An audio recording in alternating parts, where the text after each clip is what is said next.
We are all so lucky today because we are hearing the amazing jazz band LAPOMPE today. And you have to say it like that, LAPOMPE. That's right. So guitarist and vocalist David Lawrence, as well as violinist Erik Fellenstein, join us for a chat. You two, hello. Hello. Hello, thank you for being here. Yeah. Your sound is amazing. David, you all have been on the Colorado scene for a little bit of a decade, right? So what are some of the highlights for you? Oh gosh, I mean there's too many, but we just love performing all over. There's been some big highlights. The Denver, 5 Points Jazz Festival was a big highlight back in the day before that was defunct. And we used to have a really great residency at Vine Street Pub. That was when we first started. And that's a big highlight for me because it was this time when the band was first starting out.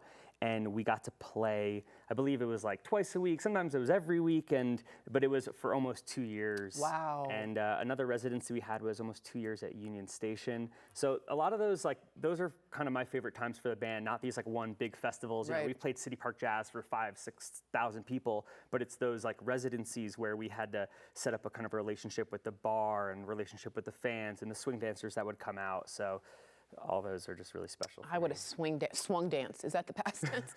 David, have you gotten to play with some really cool people? Do you want a little name dropping? Anyone? I mean, there's no one better to name drop than Hazel Miller. Ooh, she'll be on the show tomorrow. She is truly Halloween. That's right. Yeah, she'll be on. She's an icon. She's one of the nicest people to work with, and she was a big feature artist for the Speakeasy Soiree, which was a big event that we used to run for a while, and it was a big swing dancing event with vintage vendors, and we blew it out at the Stanley Marketplace, and she joined us for a whole big set, and I got to sing with her and harmonize, and so that was always special. But we've had, so many different fun people over the years. Gabe Mervine is an amazing trumpeter that used to play with the Motet that has done some sit-ins with us and stuff like that. Nice. So, Hazel's huge. Miss Miller's. She's big. She's big. Okay, Erik, we were talking about how jazz isn't a category you often hear a lot. So what drew you to the genre? Because I love your sound. Thank you. It's and specifically within jazz, the hot club swing kind of thing is its own niche. One of the fun things about this band is that we all learned the style together. And so 11 and a half, 12 years ago, we're not even totally sure, we all just had an interest in learning how to play music like Django Reinhardt. I love Django Reinhardt. Yeah. Oh, amazing. He's the central guy. And so we just slowly but surely tried to hone that style because coming from the classical world myself, it's just improvisation. It's something different outside of, you can play some amazing Bach partitas and sonatas, but this you get to improvise every time. And so it's fresh every time. Yeah. And it's such a rich, beautiful style. And we're still working and chipping our way, but it's been super fun to get to work together to get closer to that core. Well, it sounds extremely gelled. What about you? What drew you to jazz? Was it the ladies? No, I'm just kidding. Oh my God.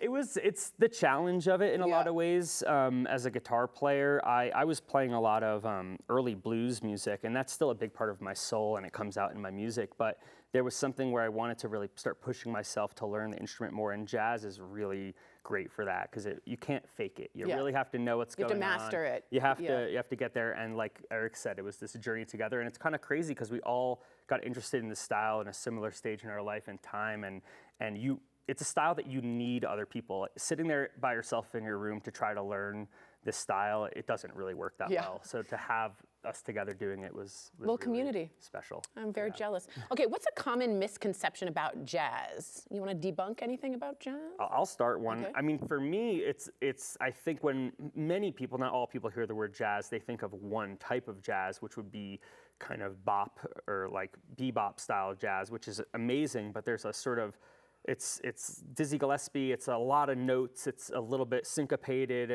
and it's really cool, but there's just this huge world. It's almost like too big of a genre because there's Latin jazz, there's Django Reinhardt style hot club jazz, there's just this whole world of it, and it influences all types of music. And I think for some people that don't like jazz, it's that they don't like that one type of bebop jazz right. that has sort of become synonymous with the whole genre. Yeah. Do you agree with that? Yeah, we get a compliment that I think is a compliment a lot of I usually don't like jazz, but I like jazz. Right. And it's wide, but also I think with that, sometimes people feel like it's not approachable, but there's so many avenues, it mainly is about improvisation. It's mainly about an American-generated style of music that pulls on so many influences. Yeah.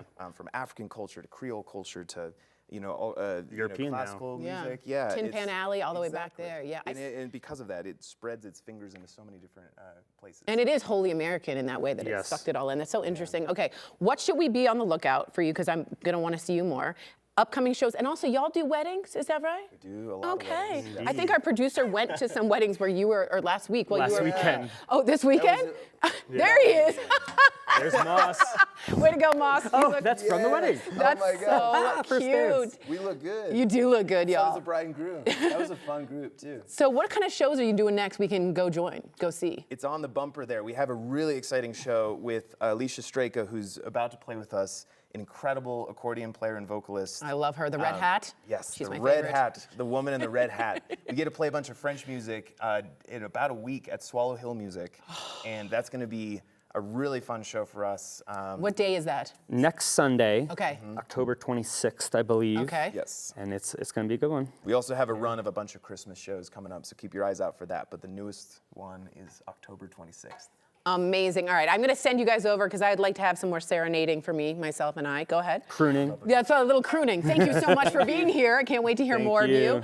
While you do that, I have some information for you all on this amazing band. Mark your calendars, people. LAPOMPE is playing the second annual Night in Paris, or Night in Paris, if you will, on Sunday, October 26th at Swallow Hill. You can also catch their holiday show at Chautauqua Community House on December 7th, and 2 nights at Dazzle in Denver. It's a great spot if you've never been. That's happening December 12th and 13th.